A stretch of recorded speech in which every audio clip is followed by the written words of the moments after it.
Hello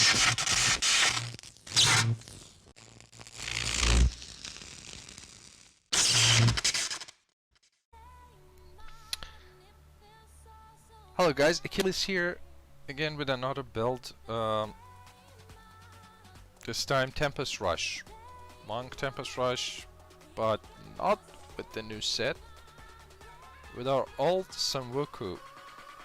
Why SWK? First of all, the new set is not functioning with Tempest Rush at the moment. Secondly, SWK got like an indirect buff through the Vengeful Wind, where the 7 stacks of Sweeping Wind became 10 stacks, therefore the 15k damage multiplier you were getting from the SWK 6 piece is now 19.5k.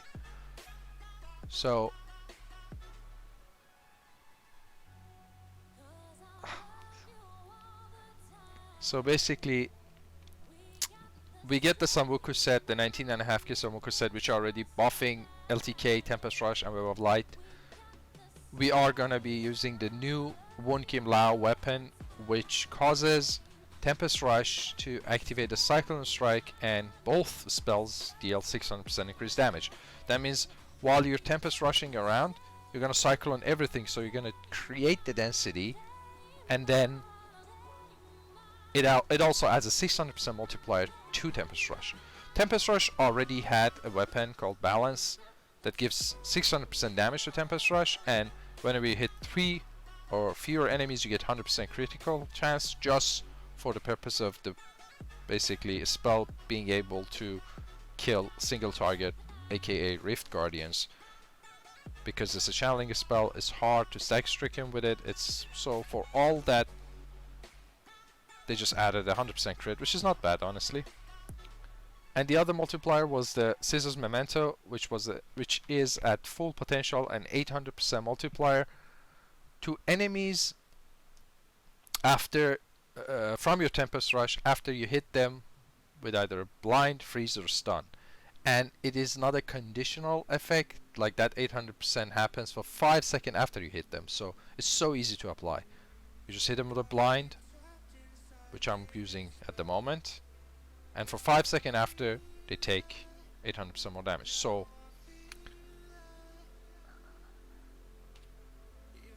I am going to be using Flurry for Tempest Rush, because all other runes they do damage, but Flurry rune, it just has this like built-in damage mechanic that every time you hit, or basically while you're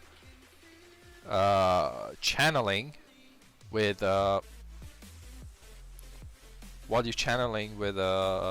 Flurry, you get 90% weapon damage and it stacks up to 100, therefore 9k weapon damage when you stop channeling. So as you can see, the stacks are building up, and when I stop channeling, all of these stacks gonna translate into damage.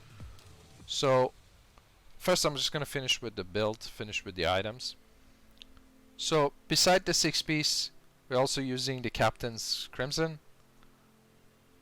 which translate all of our cooldown which we need for our Epiphany into damage. Ring of Royal in the cube, Obsidian Ring of Zodiac, and Convention of Elements. I'm using Mantle of Channeling in the cube, which you can wear it if you have a good one, and I'm using Stone Gauntlets because I have a good one. I think Stone Gauntlets is the best for pushing. It gives you way more than 50% damage reduction of like Lefebvre if you want to cube one or rare one. I think this is better than that. And for the choices of gem, we're using Bane of the Trapped. It's just 50%, 60% flat damage increase. Bane of the Stricken, which we need for killing the boss, and Teguk, which is 20% armor because we're using a channeling skill and it costs spirit. We gain 20% armor at 10 stacks and 80% additive damage increase. So this is the set, this is the setup basically. I'll explain the playstyle as I go into a rift, but just so we know what we're using. We're using Tempest Rush Flurry, we're using blinding flash to activate scissors memento, the braces, and we're gonna be using the rune that gives us damage, 29% additive damage 3 seconds after we use blind. So it's not conditional you hitting anything. As you can see, damage increased by spell. By skill, I use blind, 29% for 3 seconds. So it synergizes perfectly with our Tempest Rush because we can use that to cancel our Tempest Rush in our cold COE. What do I mean? I mean, I'm channeling, waiting for my cold COE, and the moment I hit cold, I'm gonna press my left click, as you can see right now, boom.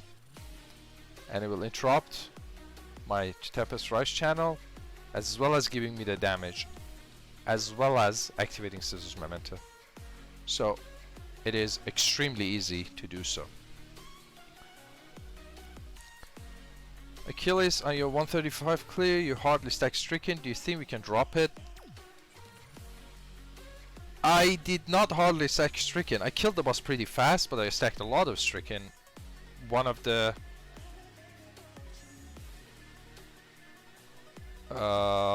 benefit of wearing a stricken, just wearing the stricken, Bane of the Stricken, is that it has a 25% increased damage against bosses and Rift Guardians.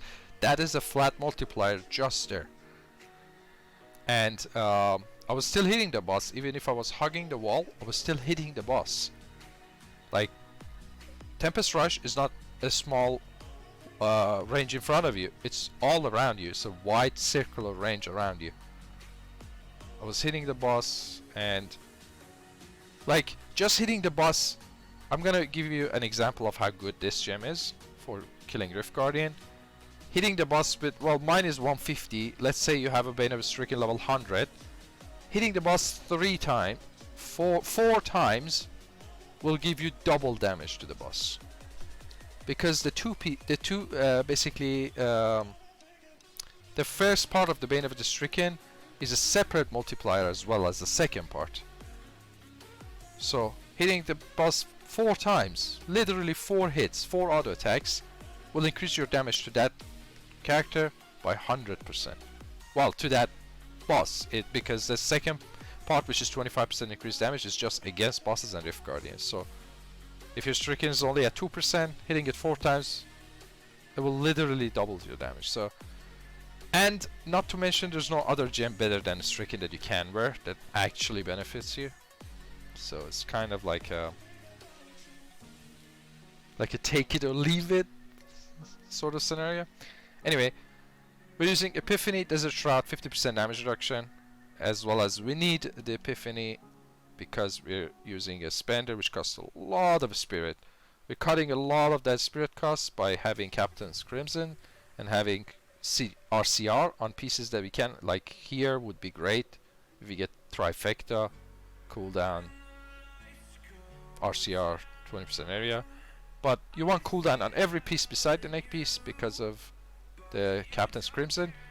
I realized on one of my rings, because I can get weapon damage, it's better to get weapon damage than the cooldown, but on the other one I just go crit, cooldown, RCR. Weapon, again, cooldown, area damage, cooldown, area damage.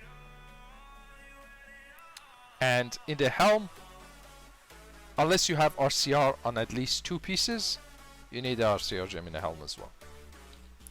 I'm going to be using Mantra of Salvation just for damage reduction. That's just purely for damage reduction. Gives you 35% dodge and also gives you 20% increase to all resistances. Sometimes you have a lot of spirit with this setup that I'm playing, so sometimes you can actually activate it to get 20% more all res during, like, in a rainy day. Sweeping Wind is a must, obviously, for some Wuku. The rune we're using Inner Storm for H Spirit regen.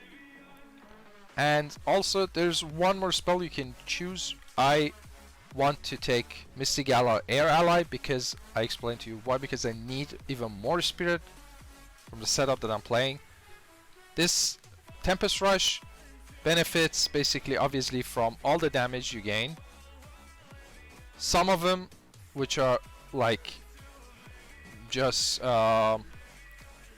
dynamic, like the Teguk, like Trap, like all of these are dynamic. They take damage instantly, right there and then. But purely on main hand weapon damage, no. Tempest Rush, damage is based on both weapons. It calculates both of them. And it actually, if you're for the flurry purpose, it actually calculates both of them simultaneously.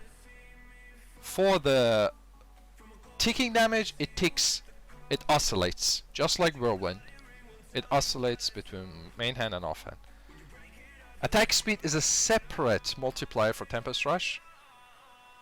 That is why you see a drastic difference between my time clear and someone else, or any clear on any leaderboard. They don't take attack speed.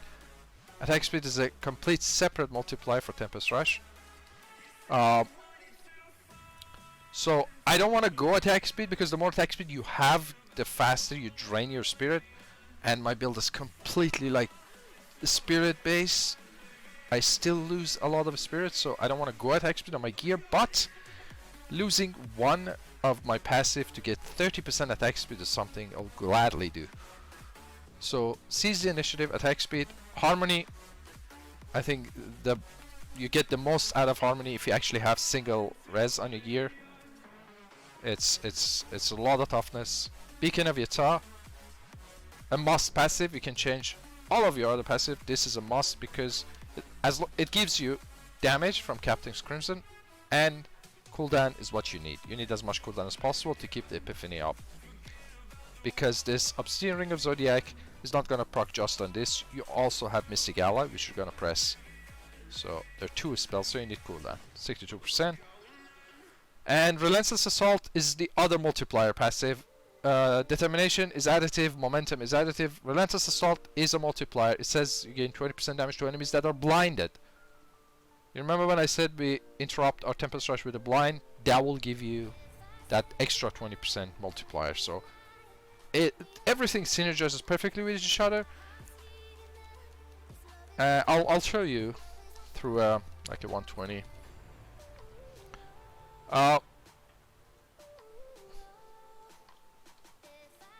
God damn it, I should have. Never mind.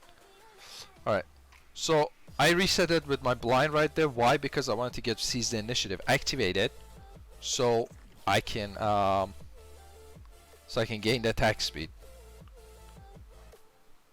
Basically, you activate your Epiphany, go in on your cold, press blind. That will make your by the way, when you press tab, that will stop your channeling. Remember that. I just did that and I just lost my stacks. So as you can see, if you actually do this correctly, and I'm gonna make it in the middle of my cold regardless of how many stacks I have, so on the next cold I have maximum stacks. If you do this correctly, because none of your other abilities on your board beside the blind resist the cooldown of the resist the Tempest Rush channeling, what happens is that you will gain 100 stacks exactly after full duration of 20 seconds. 94, 5, 6, 7, 9, 10. Boom. Currently there's a bug with the Tempest Rush and the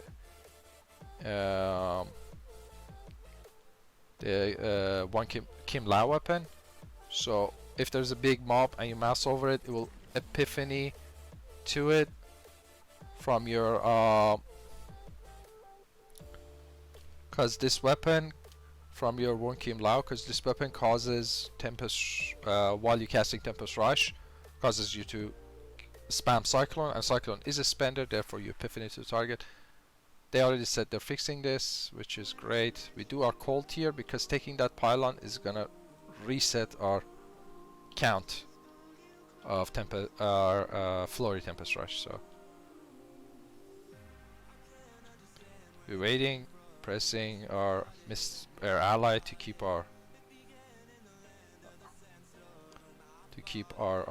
spirit high, and basically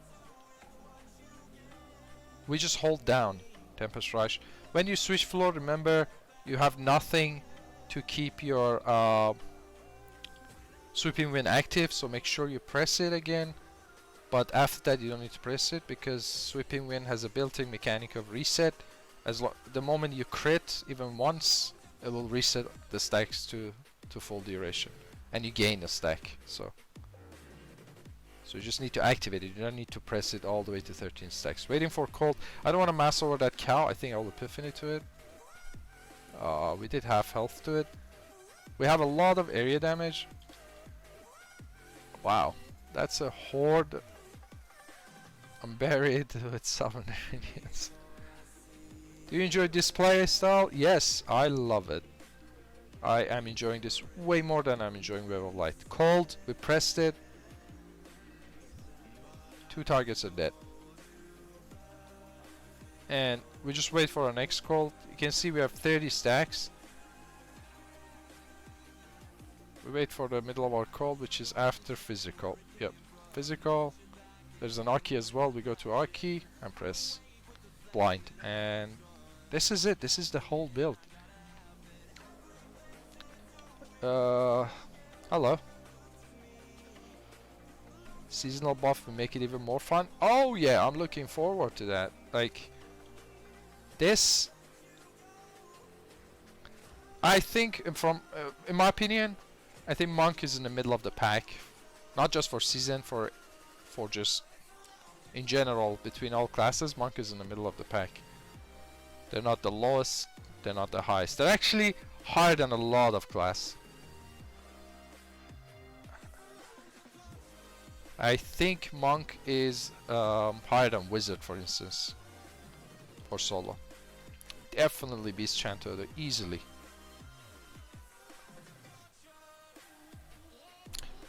That is true. Yes, the SWK Tempest Rush is stronger than a new set. The reason for that is SWK set is just flat bigger. SWK set is what is it?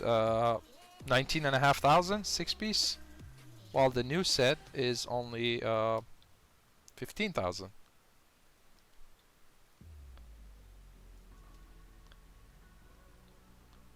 I mean, as I said, attack speed is a separate multiplier, so that speed pylon is gonna chew through your spirit, but damage-wise, you can see I killed them before even my flurry.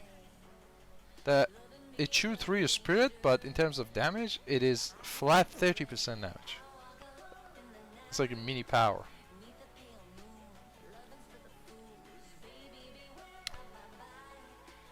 The speed reef bounty, yes. The new season.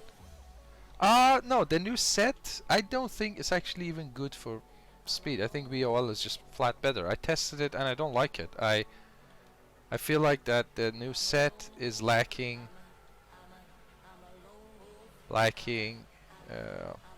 innovation. Like the new set is just flat 15,000 multiplier to, and it actually forces you to play Tempest Rush. So you have to cast Tempest Rush to get the damage effect. So basically the new set just tells you just play Tempest Rush because there's nothing else. If you have to cast Tempest Rush to do the damage, I mean, why would I play? I mean, what can I play? Sweeping Wind? Sweeping Wind doesn't have any multiplier beside the single weapon they added. So, and obviously, yeah, that's the belt is not even a multiplier; it's an additive buff. That blue pack, that blue just. You guys can see me blinking around. That's a bug that will fix it. I'm just waiting for my cold after this physical to kill that blue, and we are okay. Maybe soon.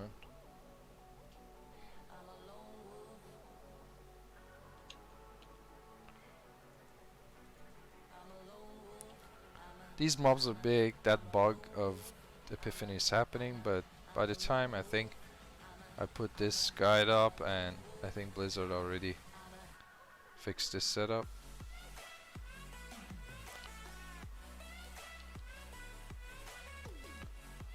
I tried with Paragon 800 and had no problem to kill stuff. Yeah, I mean, I tried as well. I was killing stuff in like 3 or 4 hits, where with Wave of Light I kill them with 1 hit. with pretty much no main stat. I just think that it is not a well thought through set. It gives you damage while you're channeling Tempest Rush. Well, if I want to play Tempest Rush, I just play the best variant of it, right? So just play this. I'll play SWK Tempest Rush. Why would I play anything else? So let's just spawn the boss. There you go. We have Olash.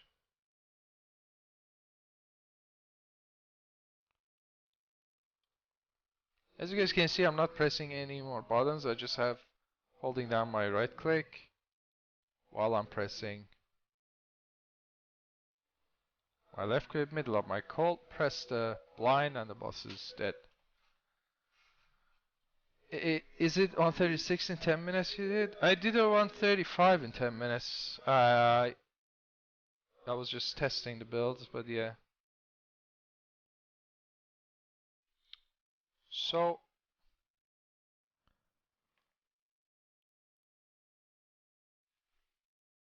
will this be the highest, I mean the best monk for solo push? Undoubtedly. Will this be a good speed? I mean, I just did a sort of speed. It's not the best. I think the best is still would be Web of Light for any speed build, speed runs. But it's a change. I like it, and hopefully we can play this in season. Thank you so much. Please like and subscribe if you liked the video, and if you didn't, subscribe anyway. Who cares? And I'll see you guys tomorrow.